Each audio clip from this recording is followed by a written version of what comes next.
Hi, welcome to programming. If you've never learned to program before, you might be wondering what programming actually is. Well, when we write a program, we're giving the computer a series of commands that kind of look like a weird form of English. You can think of a computer as a very obedient dog, listening to your every command and doing whatever you tell it to do. So what's so cool about programming? Programming is where you're describing to the machine how to do something.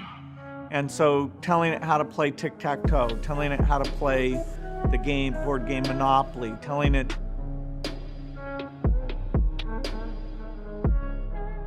Know what a computer programmer is?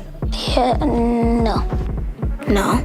No. I think it's something that has codes and is able to decode a mystery. Programming is one of the only things in the world that you can do where you can sit down and just make something completely new from scratch, whatever you want. That's it.